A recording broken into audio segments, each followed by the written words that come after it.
కేసులో కీలక నిందితుడు ట్రాన్స్కో డిఈ సత్యానందకి ముందస్తు బెయిల్ లభించింది. నిర్భయ చట్టం కింద కేసు నమోదైన బెయిల్ రావడంపై న్యాయ నిపుణులే ఆశ్చర్యపోతూ ఉన్నారు. దీనిపై పూర్తి డీటెయిల్స్ ని మా ప్రతినిధి దామోదర్ మనకు అందించేందుకు సిద్ధంగా ఉన్నారు లైవ్ లో. దామోదర్, చెప్పండి, బెయిల్ వచ్చినట్టుగా తెలుస్తూ ఉంది. బెయిల్ రావడంపై ఇటు ఎవరైతే కేసు పెట్టారో వారేం చెబుతూ ఉన్నారు, లాయర్లు కూడా ఆశ్చర్యపోతున్న పరిస్థితిని చూస్తూ ఉన్నాం. మమత, ఈ కాల్మనీకి సంబంధించినటువంటి కేసులో మొత్తం 7 నిందితులు ఇప్పటికి 7 నిందితులు ఉన్నారు.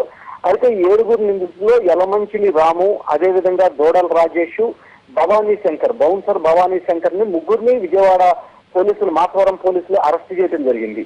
అయితే మిగిలినటువంటి 4 నిందితులు ఎవరైతే ఉన్నారో ట్రాన్స్కో డిఈ సత్యానందంతో పాటు చెన్నుపాటి శ్రీనివాస్, పెంజాల శ్రీకాంత్, అదేవిధంగా వెనిగల శ్రీకాంత్, వీళ్ళంతా కూడా ఈ 4 పరారీలో ఉండటం జరిగింది.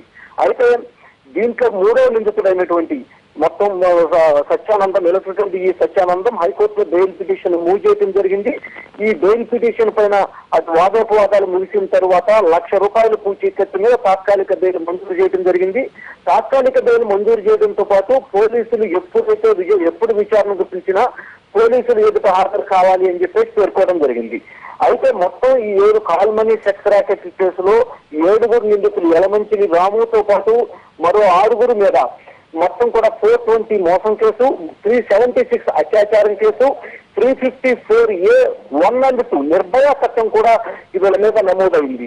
అలాగే 384 కిడ్నాప్ మరియు లైంగిక దోపిడీ కేసు కూడా నమోదైంది.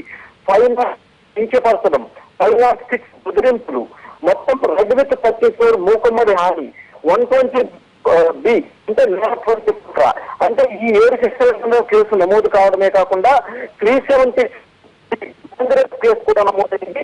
254B అవమానపరచడం, అసభ్యంగా అవమానపరచడం, 9 సెక్షన్లు ఈ కేసు జరిగింది. అందరి మీద